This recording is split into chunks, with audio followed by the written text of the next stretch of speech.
En el nombre del Padre, y del Hijo, y del Espíritu Santo. Amén. Acordémonos que estamos en la santa presencia de Dios. Adorémosle.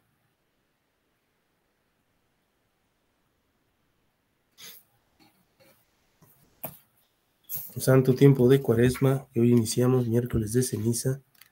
Vamos a leer algunos textos eucológicos o de la Santa Misa, ¿no?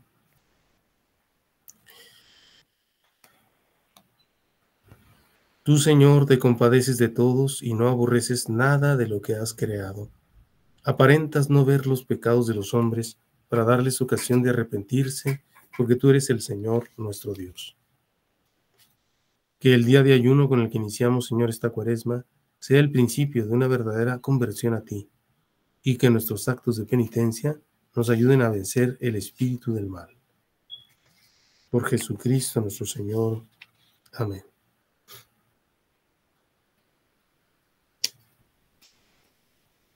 Señor Dios,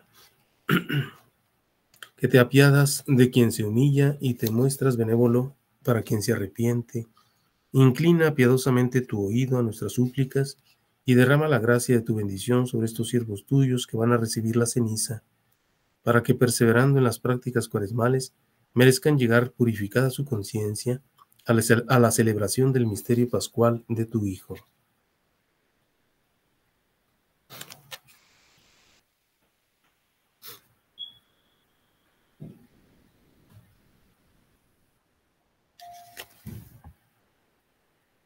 Infunde benignamente, Señor Dios, en quienes postrados te adoramos, un espíritu de contrición, y que por nuestro arrepentimiento merezcamos alcanzar el premio que misericordiosamente nos volviste a prometer. Por Jesucristo nuestro Señor. Amén. Amén. Nuestra Señora de la Estrella, Reina y Madre de las Escuelas Cristianas, ruega por nosotros. San Juan Bautista de la Salle, ruega por nosotros. Viva Jesús en nuestros corazones, por siempre. En nombre del Padre, del Hijo y del Espíritu Santo. Amén. Bien, pues bienvenida, Priscila, Veda. Vamos a compartir el compendio. Permítanme, déjenme abrirlo nada más.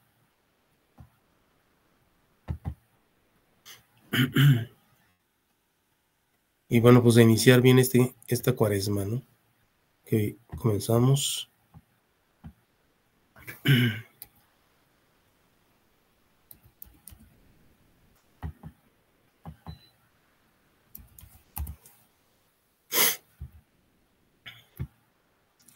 Bueno, vamos a terminar ya este tema del,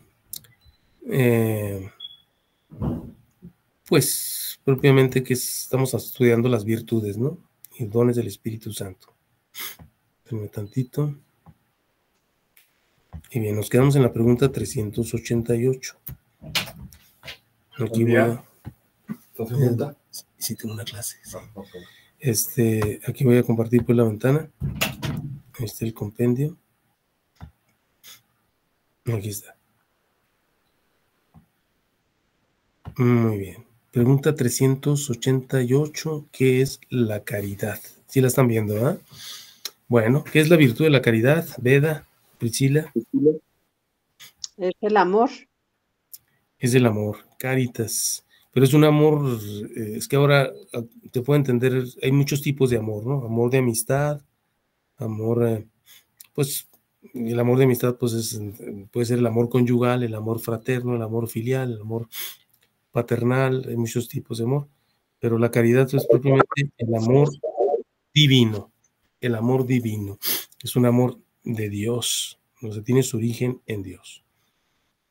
Muy bien, o sea, y tiene como objeto a Dios también. Todas las virtudes teologales tienen como objeto a Dios, como origen y objeto a Dios.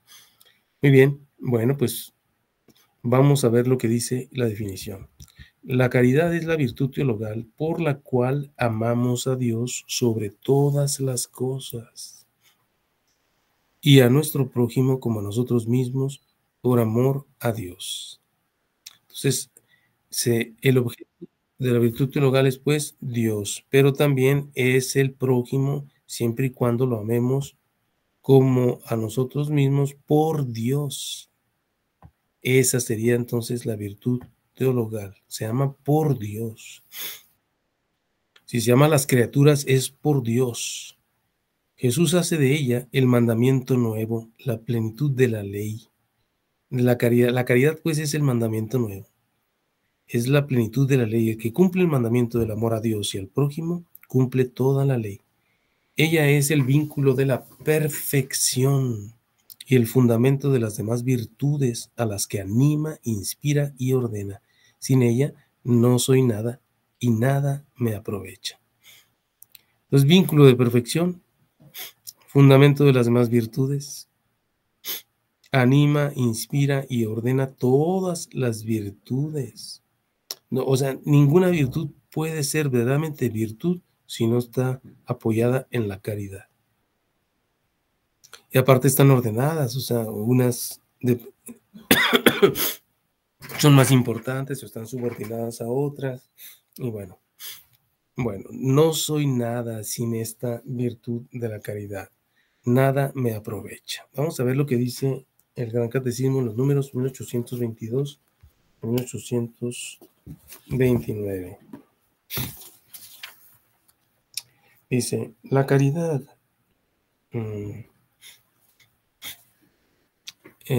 es la virtud teologal por la cual amamos a Dios sobre todas las cosas, por Él mismo y a nuestro prójimo como a nosotros mismos, por amor de Dios. Jesús hace de la caridad el mandamiento nuevo. Amando a los suyos hasta el fin, manifiesta el amor del Padre que ha recibido. Amándose unos a otros, los discípulos imitan el amor de Jesús que reciben también en ellos. Por eso, dice, como el Padre me amó, yo también los he amado a ustedes. Permanezcan en mi amor. Y también este es el mandamiento mío, que se amen unos a otros como yo los he amado. Bueno, pues aquí no tengo mucho que comentar, simplemente Jesús amó a los suyos hasta el fin, ¿verdad? Esto está en el capítulo 13 del Evangelio de San Juan, ¿verdad? Sabiendo Jesús que había salido del Padre y a él volvía, habiendo amado a los suyos, los amó hasta el extremo, hasta el fin, hasta donde ya más no se puede amar, la plenitud del amor. Y bueno, manifieste ese amor que Jesús ha recibido del Padre. Y amándonos entre nosotros, pues imitamos ese amor de Jesús que recibimos de Él, ¿verdad? Entonces el amor de caridad es amar a los demás con el mismo amor con que Jesús nos ama. Bueno, fruto del Espíritu y plenitud de la ley, la caridad guarda los mandamientos de Dios y de Cristo. Permanezcan en mi amor. Si guardan mis mandamientos, permanecerán en mi amor. Entonces, para demostrar ese verdadero amor, hay que cumplir los mandamientos de Dios, sobre todo pues el mandamiento del amor, ¿verdad? Permanezcan en mi amor. Si guardan mis mandamientos, permanecerán en mi amor. Vamos a ver unas citas más. Hoy vamos a leer bastante la Biblia. Mateo 22:40. Mateo 22:40. Vamos a ver. Dice así. Bueno, vamos a leer desde el 34. Mas los fariseos, al enterarse de que había tapado la boca a los saduceos, se reunieron en grupo, y uno de ellos le preguntó con ánimo de tentarle: Maestro, ¿cuál es el mandamiento mayor de la ley? Él le dijo: amarás al Señor tu Dios con todo tu corazón, con toda tu alma y con toda tu mente. Este es el mayor y el primer mandamiento. El segundo es semejante a este: amarás a tu prójimo como a ti mismo. De estos dos mandamientos cuelgan toda la ley y los profetas. De estos dos mandamientos penden o cuelgan toda la ley y los profetas. Bueno, pues muy interesante, ¿eh? Y el segundo pues es semejante al amor a Dios. Es semejante, se parece. De hecho, cuando se ama Verdaderamente en Dios a los hermanos se demuestra así el amor auténtico a Dios. Dios quiere que se demuestre así. Muy bien, otra cita más, Romanos 13, del 8 al 10. Es el famoso himno a la caridad, ¿no? Pero aquí dice, en los últimos versículos dice, no, perdón, no es estamos hablando de Romanos 13, del 8 al 10. Dice, con nadie tengan otra deuda que la del mutuo amor, pues el que ama al prójimo ha cumplido la ley. En efecto, lo de no adulterarás, no matarás, no robarás, no codiciarás y todos los demás preceptos se resumen en esta fórmula: amarás a tu prójimo como a ti mismo. La caridad no hace mal al prójimo. La caridad es, por tanto, la ley en su plenitud. Bueno, aquí está pues San Pablo como gran doctor de la caridad, recordándonos lo que ya Jesús nos había dicho, ¿no? El mandamiento del amor por encima de todo. Cristo murió por amor a nosotros cuando éramos todavía enemigos. Esa cita también es importante, ¿eh? Romanos 5, 10. Fíjense cómo se demuestra el amor que Dios nos tiene. Dice 5, 10, dice: si cuando éramos enemigos fuimos reconciliados con Dios por la muerte de su Hijo, con cuánta más razón, estando ya reconciliados, seremos salvos por su vida. O sea, el amor de Dios se demuestra hacia nosotros en que nos ha amado cuando todavía éramos sus enemigos. No nos había reconciliado aún. Éramos enemigos y aún así murió por nosotros para reconciliarnos. Perdón, pero ando un poco resfriado, ¿eh? Bien, el Señor nos pide que amemos como Él hasta a nuestros enemigos, que nos hagamos prójimos del más lejano. Pues, lo que veíamos en el Evangelio del domingo antepasado, ¿no? Amar a los enemigos, que nos hagamos prójimos del más lejano. Es la famosa parábola del buen samaritano, ¿no? Que es el más lejano. Hay que leerla porque esa parábola es muy hermosa. Lucas 10, 27, 37. Lucas 10, 27, 37. Dice así: pero él, queriendo justificarse, bueno, le vamos a leer un poco para entender el contexto, desde el versículo 25, se levantó un jurista y dijo para tentarle: maestro, ¿qué he de hacer para tener en herencia vida eterna? Él le dijo: ¿qué está escrito en la ley? ¿Cómo lees? Respondió: amarás al Señor tu Dios con todo tu corazón, con toda tu alma, con todas tus fuerzas y con toda tu mente, y a tu prójimo como a ti mismo. Le dijo entonces Jesús: bien has respondido, haz eso y vivirás. Pero él, queriendo justificarse, dijo a Jesús: ¿y quién es mi prójimo? Jesús respondió: bajaba un hombre de Jerusalén a Jericó y cayó en manos de ladrones, que después de despojarle y darle una paliza, se fueron, dejándole medio muerto. Casualmente bajaba por aquel camino un sacerdote y al verle dio un rodeo. De igual modo un levita que pasaba por aquel sitio le vio y dio un rodeo. Pero un samaritano que iba de camino llegó junto a él y al verle tuvo compasión. Acercándose, vendó sus heridas, echando en ellas aceite y vino, y le montó luego sobre su propia cabalgadura, le llevó a una posada y cuidó de él.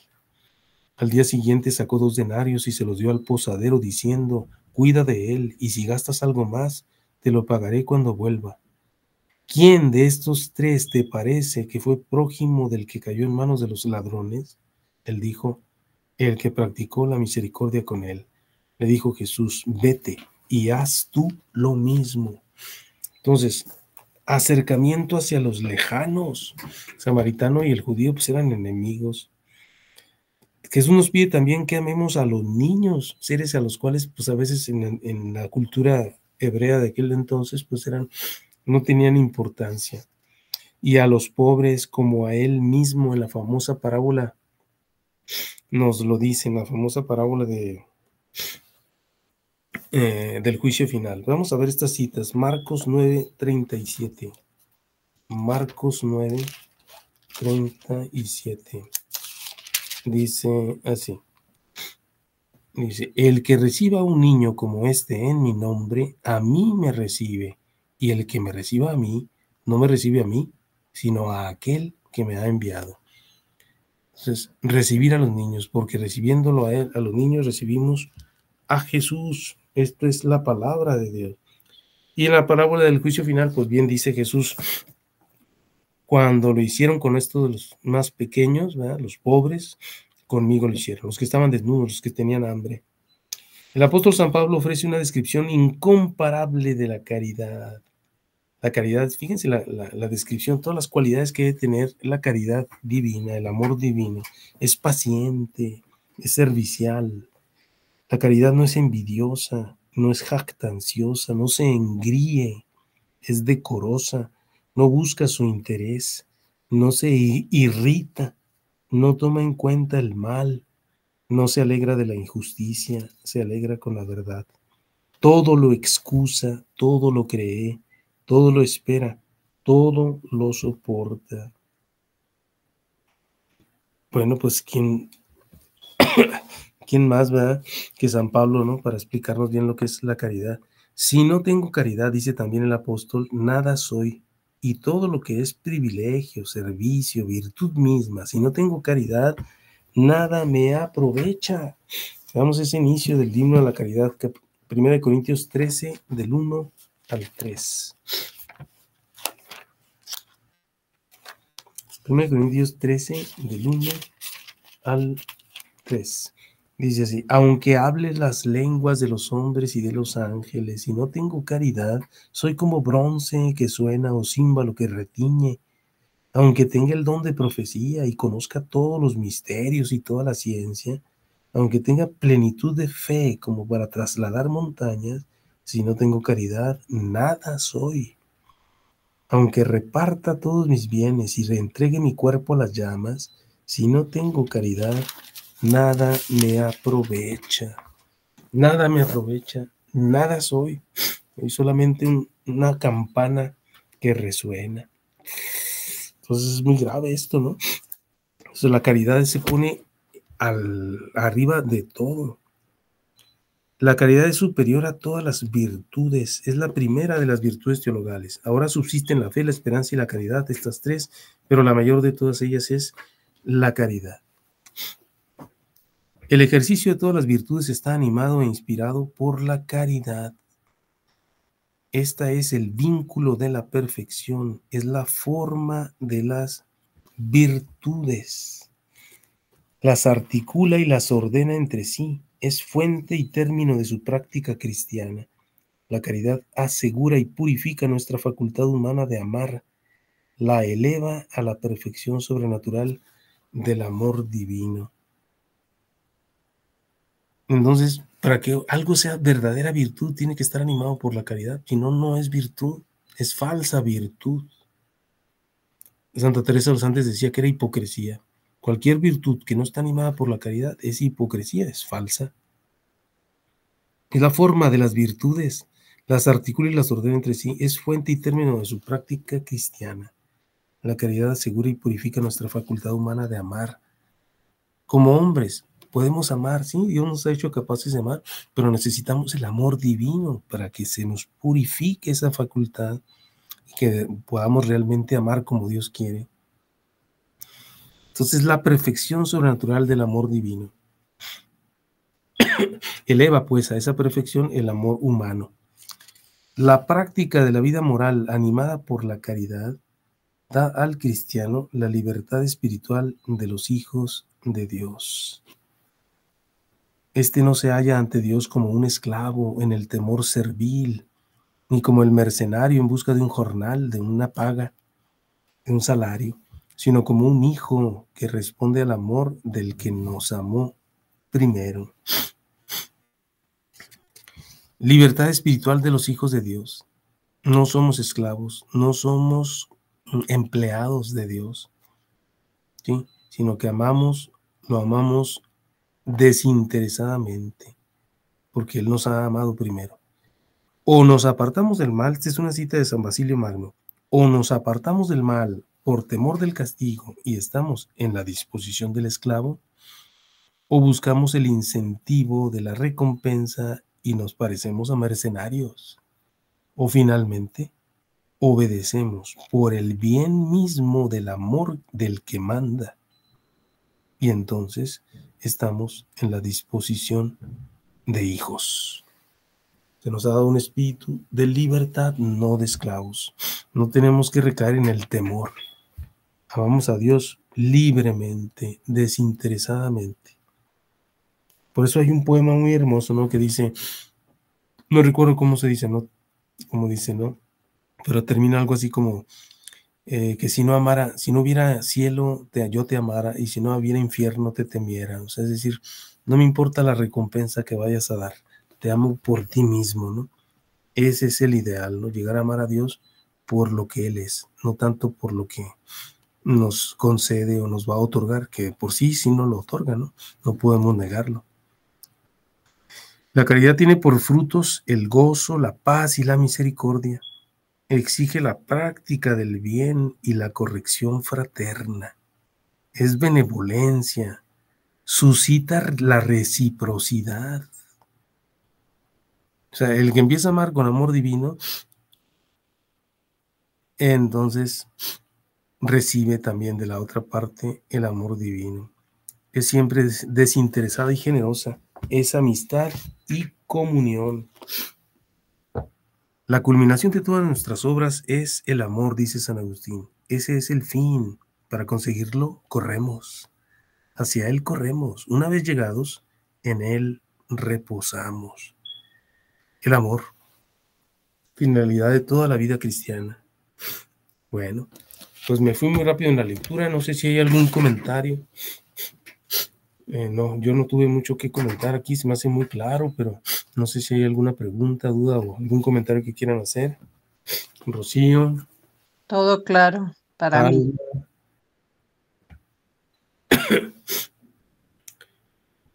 Todo bien, gracias, Juan Pablo. Muy bien, Priscila.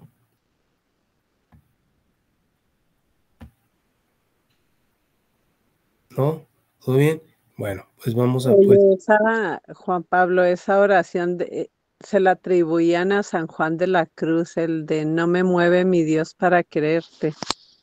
Sí, sí. Está hermosa, sí. Sí, mira, sí, justamente aquí lo estoy buscando en internet. Vamos a recitarla. Dice, no me mueve mi Dios para quererte, el cielo que me tienes prometido. No me mueve el infierno tan temido para dejar por eso de ofenderte. Tú me mueves, Señor. Muéveme el verte clavado en una cruz y escarnecido. Muéveme ver tu cuerpo tan herido. Muéveme tus afrentas y tu muerte. Muéveme, en fin, tu amor, y en tal manera que aunque no hubiera cielo yo te amara, y aunque no hubiera infierno te temiera. No me tienes que dar porque te quiera, pues aunque lo que espero no esperara, lo mismo que te quiero te quisiera. Qué hermosa esta poesía. Muy bien. Bueno, pues, no sé si hay algún otro comentario, duda, preguntas sobre... Aquí terminamos el estudio de las virtudes teologales, ¿verdad? Grosso modo, del catecismo. Todo está muy claro, ¿verdad? Es algo a lo que tenemos que aspirar. Hay que distinguir bien el amor humano, simplemente humano, del amor divino, que es caridad. El amor humano, pues hay muchas facetas de amor humano. Hay amor, el Papa Benedicto lo explica, hay amor erótico, hay amor de amistad, filein, y finalmente hay amor ágape, que es el amor de comunión, de benevolencia. Todos ellos son amores humanos, ¿sí? Pero el amor caritas, es el amor divino, es el que se derrama sobre nosotros con la gracia santificante y que purifica y eleva a nivel sobrenatural estos tres amores. Los tres amores son legítimos, son justos, tanto el erótico como el de amistad, como el ágape de comunión, pero necesitan el amor de caridad para purificarlos. Muy bien. Bueno, pues si no hay más preguntas, vamos a pasar a la siguiente, ¿no? Del Catecismo, 389. ¿Qué son los dones del Espíritu Santo? ¿Hay algún ensayo de aproximación de respuesta? Los dones del Espíritu Santo. ¿Qué son?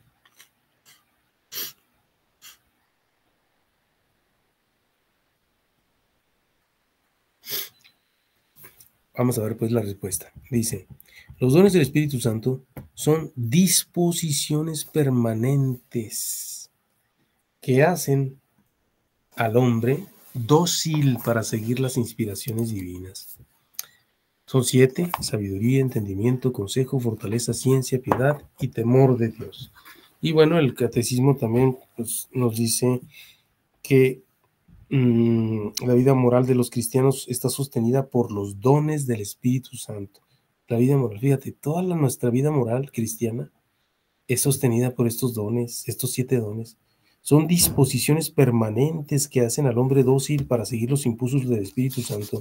Si recuerdan bien, cuando definíamos las virtudes en general, ¿verdad? Que era una virtud, decíamos que es una disposición habitual y firme a hacer el bien. Y resulta que los dones también son disposiciones permanentes. Entonces, hay algo similar a la virtud, pero no es virtud. No es virtud, es un don total. Se presenta y actúa cuando el Espíritu Santo lo actualiza, ¿no? En la persona, ¿no? Pero ya está presente, son permanentes, o sea, no llegan para luego irse, ¿no? Están ahí, pero solo actuarán cuando el Espíritu Santo sople sobre ellos. Y por eso hay una imagen muy clásica en la espiritualidad, en los espirituales, que dicen que cuando uno navega en la vida espiritual,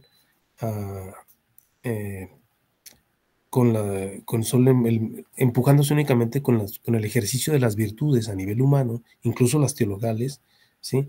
Pues esto es como si estuviera uno navegando con remos, con el propio esfuerzo, ¿sí?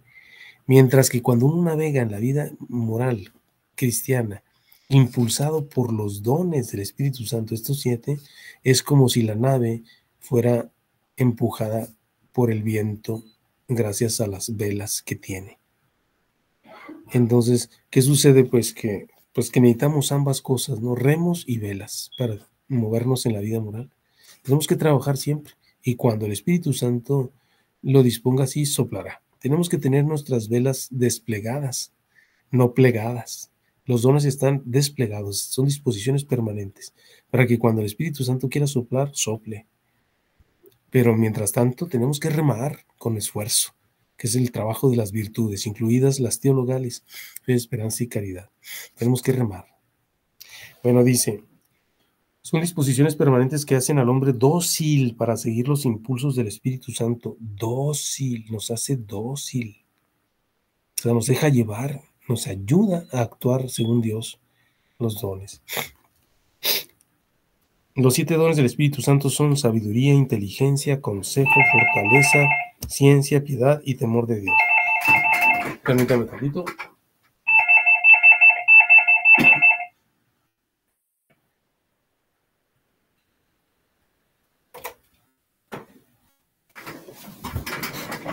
Muy bien. Y temor de Dios. Pertenecen en plenitud a Cristo, Hijo de David. Leamos esa cita, Isaías 11, del 1 al 2. Fíjense, los dones solo los tiene en plenitud Jesucristo. Y por eso lo puede repartir, porque tiene el Espíritu Santo sin medida. Isaías 11, del 1 al 2. Isaías 11, del 1 al 2. Dice así: saldrá un vástago del tronco de Jesé y un retoño de sus raíces brotará. Reposará sobre él el espíritu de Yahvé, espíritu de sabiduría e inteligencia, espíritu de consejo y de fortaleza, espíritu de ciencia y temor de Yahvé. Aquí se omite el espíritu de piedad, pero es porque es en la famosa Biblia Vulgata donde sí se incluye. Por eso en la tradición de la iglesia también es otro don del Espíritu Santo, el don de piedad.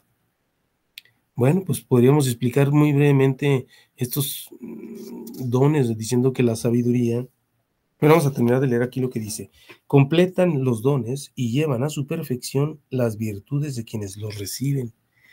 Las virtudes son también disposiciones, son completadas y perfeccionadas gracias a los dones. Hacen estos dones a los fieles dóciles para obedecer con prontitud a las inspiraciones divinas. con prontitud, con presteza. Bueno, pues podríamos explicar rápido los dones, ¿no? Sabiduría tiene que ver mucho con la palabra sabor. Sabiduría también de sabor, no solo de sabio, del que sabe. Es del que sabe disfrutar, saborear la belleza de Dios. Es muy importante este don. Entendimiento, o también llamado inteligencia, es un don que nos ayuda a comprender la palabra de Dios. El de consejo, pues es un don que nos ayuda a actuar, ¿verdad? Con prontitud, con docilidad en las decisiones prácticas de la vida cotidiana, ¿no? Es un don también que nos permite pedir consejo y darlo también, ¿no? La fortaleza, pues va muy ligada con la virtud, ¿verdad? Pero ese es el don que nos permite dar testimonio ante las adversidades de la vida, con prontitud, con docilidad. Por ejemplo, podemos decir que los mártires no solamente tenían la virtud de la fortaleza humana, ¿no? Sino que tenían el don de la fortaleza, ¿no? Que les llevó a dar su vida, ¿no? El don de ciencia es un don que nos permite conocer el mundo de las criaturas, todo lo que ha sido creado a la luz de Dios. Nos ayuda a entender la creación como criatura de Dios. El don de piedad, pues es el don que nos permite tener una relación de hijo hacia Dios. Y bueno, también de relaciones fraternas hacia todos los hermanos. Y el temor de Dios, pues es un temor filial, ¿verdad? Es un temor, no es un temor servil, es un temor filial que casi tiene mucho de amor, ¿sí? Y es el fundamento de todos de la sabiduría, lo llaman. O sea, podemos decir que en la escala de los dones es el más bajo, pero es el fundamental. Y en la cúspide estaría la sabiduría. Temor de Dios. Bueno, comentarios, dudas, preguntas sobre los dones del Espíritu Santo. Vamos a leer también aquí otras citas que vienen al reverso. Dice, el Salmo 143, tu espíritu bueno me guíe por una tierra llana. Fíjense, este es el Salmo 143, el Espíritu de Dios guía al cristiano por una tierra llana. La tierra llana pues no tiene altibajos, no es abrupta, es fácil de recorrer. Entonces, lo propio del don del Espíritu Santo es actuar con docilidad, con prontitud a las inspiraciones divinas, sin tener ningún obstáculo. Otra cita de la carta a los Romanos, todos los que son guiados por el Espíritu de Dios son hijos de Dios, y si son hijos, pues son también herederos, y herederos de Dios, y coherederos de Cristo. Bueno, pues no tengo mucho que comentar. Ahora no sé si alguien más tiene algo que decir sobre los dones del Espíritu Santo.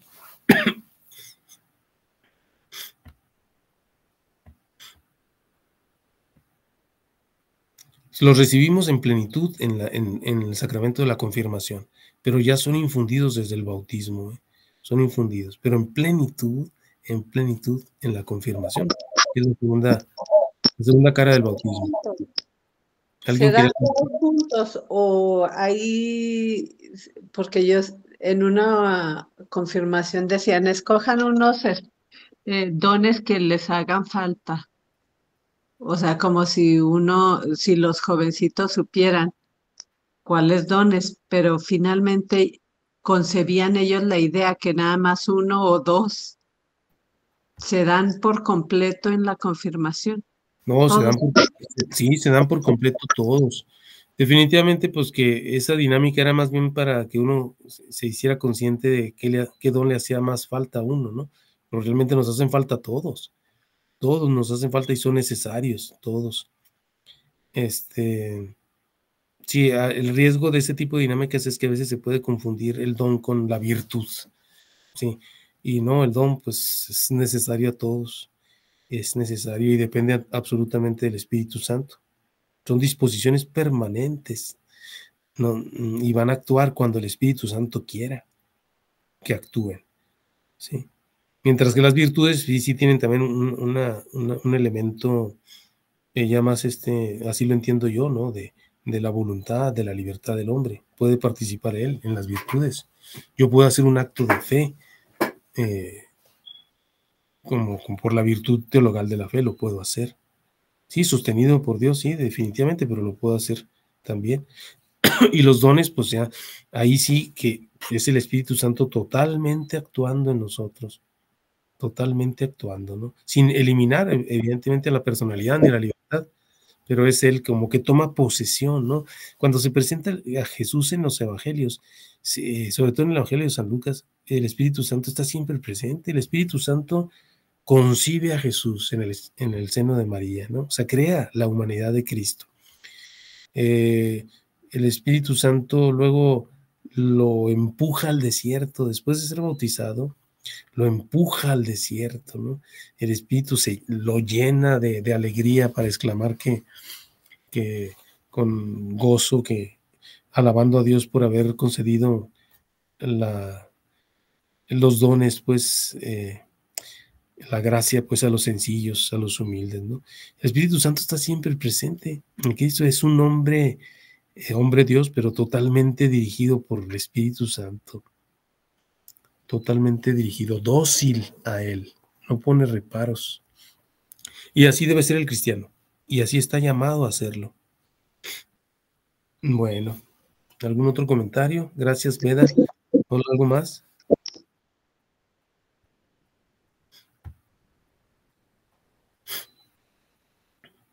Rocío, Alma, Priscila.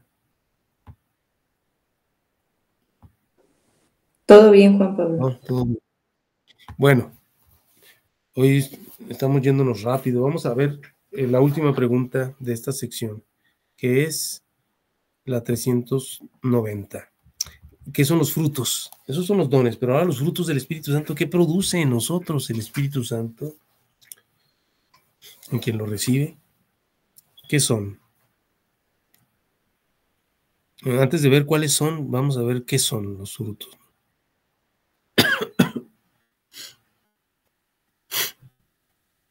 ¿Un comentario? ¿No? Bueno, vamos a ver la respuesta directamente. ¿Qué son los frutos del Espíritu Santo? Dice, los frutos del Espíritu Santo son perfecciones plasmadas en nosotros como primicias de la gloria eterna. Interesante esta definición, ¿eh? El fruto en un árbol, pues es la perfección de lo que da el árbol, ¿no? Si el árbol tiene raíz, si tiene ramas, si tiene hojas, si tiene flores, pues es para que al final logre dar el fruto. Un árbol que no llega a dar fruto, no podemos decir que es perfectamente árbol. Los frutos del Espíritu Santo son perfecciones plasmadas en nosotros como primicias de la gloria eterna. O sea, ya gracias a los frutos del Espíritu Santo podemos sentirnos y saber, sentirnos ya en el cielo y de experimentar el cielo ya desde aquí y saber lo que nos espera. Porque una primicia, pues son los primeros frutos que se dan en una cosecha, ¿no? Entonces, ya experimentamos al cielo aquí. Y la tradición de la iglesia enumera 12, aunque esta carta a los Gálatas, en su versión normal en griego, no según la Vulgata, enumera 9. Aquí, según la Vulgata, sí enumera 12, y así los ha enseñado la iglesia, así aparecen en los catecismos, ¿no? Son caridad, fíjate, la caridad es un fruto del Espíritu Santo. Además de ser una virtud legal, es un fruto.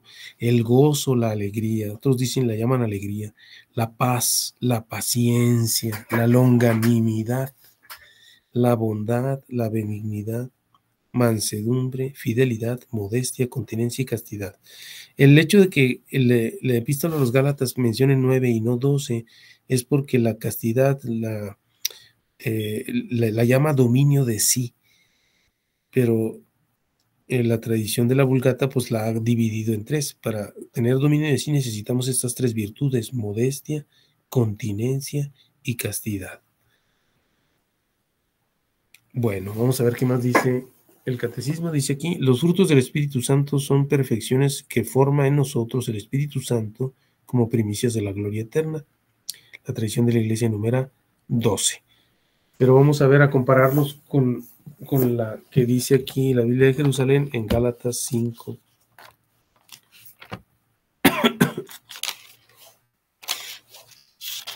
Dice así. Dice, bueno, en cambio, el fruto del Espíritu es amor, o sea, caridad, alegría, gozo, paz, paciencia, afabilidad, y aquí le pone longanimidad. Una persona afable, longánime. ¿Qué será eso, Persona afable, longánime. Vamos a ver aquí en el diccionario. Afable. Una persona afable, dice, es una persona agradable, dulce, suave en la conversación y el trato. Esto produce el Espíritu Santo. Otros ejemplos más, digo sinónimos: gentil, cordial, campechano, cortés, atento. Antónimos, pues desabrido, descortés, antipático. Vamos a ver qué significa longánime. Longánime. Bueno, longánime dice, bueno, es longánimo también. Es magnánimo, constante, generoso. Parece que no tiene mucho que ver con afabilidad, ¿verdad? Porque el magnánimo, pues, es el alma grande, ¿no? Que es constante, que es generoso. Bueno, son frutos del Espíritu Santo. Otro más, dice aquí, dice bondad. Acá también el catecismo nos decía, pues, bondad. Fidelidad, fidelidad. Fidelidad, pues se puede, aquí dice benignidad y mansedumbre en la versión de la Vulgata. Fidelidad, modestia, dominio de sí. Entonces el dominio de sí más bien contiene la continencia y la castidad en la versión de la Vulgata. Contra tales cosas no hay ley. Bueno, pues hasta aquí llegamos. No sé si hay algún comentario, duda, ¿no? Pregunta. Perdón por no profundizar tanto, no puedo pues comentar mucho, ¿no? Pero pues intentamos, ¿no? Intentamos una aproximación, aunque sea, ¿no?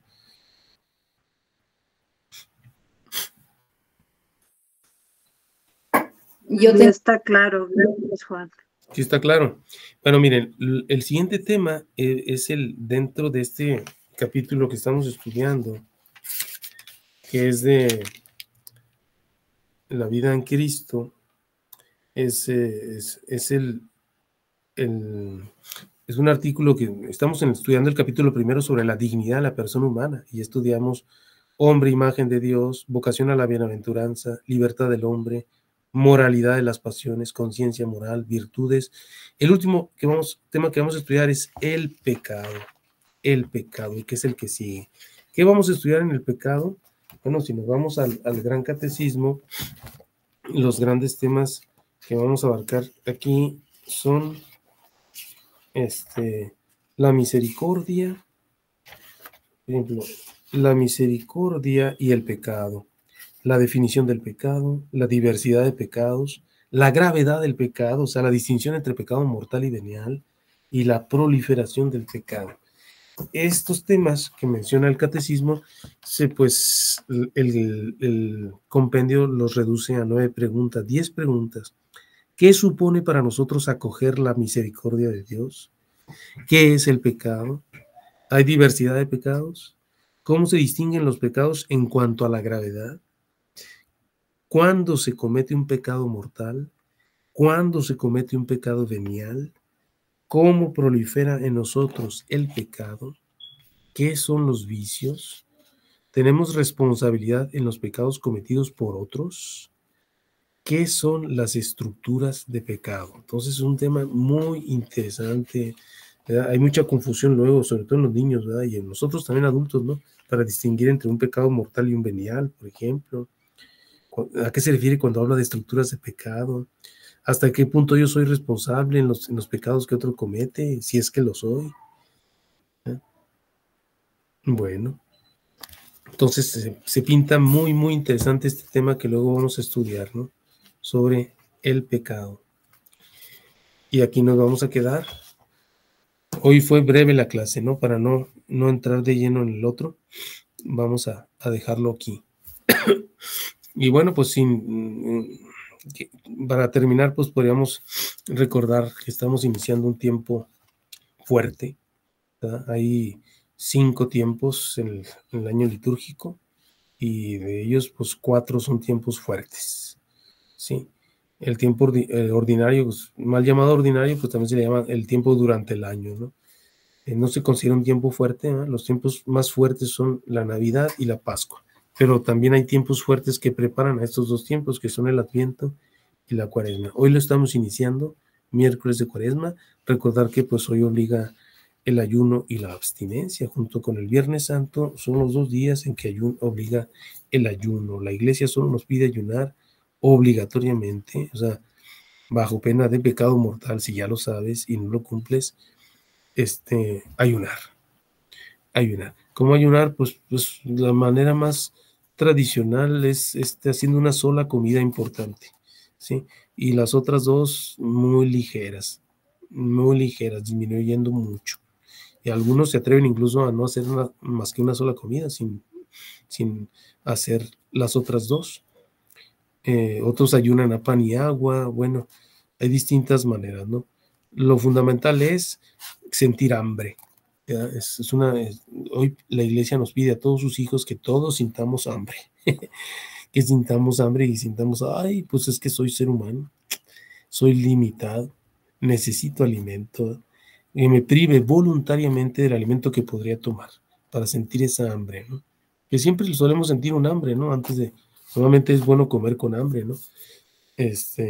Pero ahora vamos a sentir un poquito más de hambre, recordarnos esa necesidad que tenemos de Dios.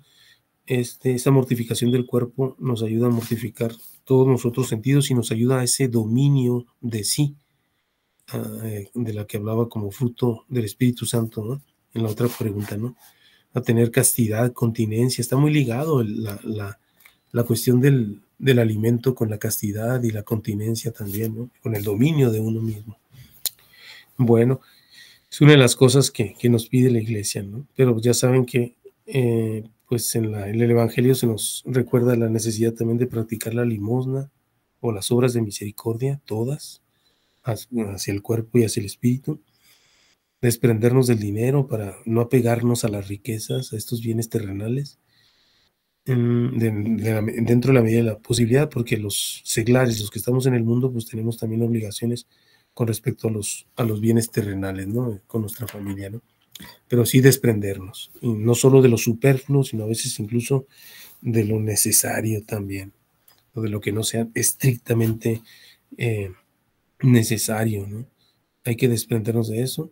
Y finalmente, pues intensificar la oración en esta época, dedicar más espacios a la oración. Yo les recomendaría mucho pues santificar más el domingo. El domingo es el día del Señor, entonces qué bueno que vayamos a misa, pero también santifiquémoslo un poco más, leyendo más la palabra de Dios, dedicando más tiempo a la oración, y sí, a la familia, al descanso, ¿eh? Pero también recurriendo más a las fuentes de la gracia. Y bueno, pues un buen momento para hacer una buena confesión también en esta Cuaresma. No olvidemos reservar un espacio para hacer una buena confesión, un poco más profunda, más desarrollada en el examen y con todos los otros puntos, ¿no?, de preparación. Bueno, pues muchísimas gracias por su atención. Creo que ha sido todo por hoy. No sé si haya dudas, comentarios, finalmente. ¿No? Todo bien, muchas gracias, Juan Pablo. Muy bien. Bueno, pues vamos a hacer una oración final. Que es la del...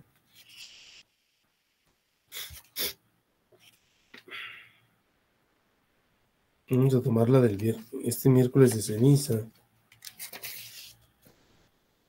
En algunos textos eucológicos de la liturgia. Te rogamos, Señor, hoy al iniciar solemnemente la Cuaresma, que por nuestras obras de penitencia y de caridad nos veamos libres de los vicios y los malos deseos, para que purificados de todo pecado merezcamos celebrar con fervor la pasión de tu Hijo. Que nos auxilien, Señor, los sacramentos que recibimos para que nuestro ayuno sea de tu agrado y nos aproveche como remedio saludable. El que día y noche medita la ley del Señor, al debido tiempo dará su fruto.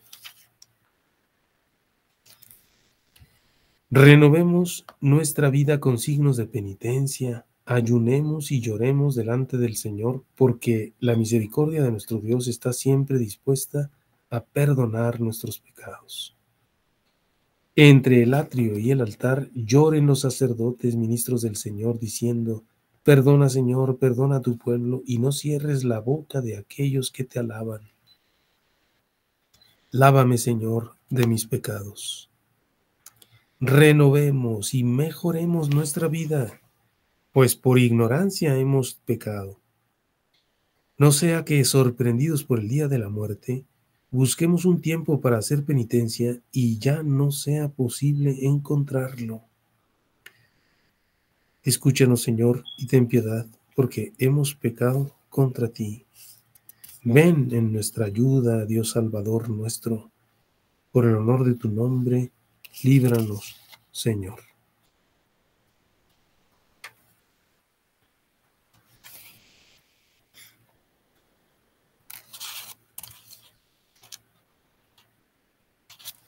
De la segunda carta del apóstol San Pablo a los Corintios: hermanos, somos embajadores de Cristo, y por nuestro medio es como si Dios mismo los exhortara a ustedes.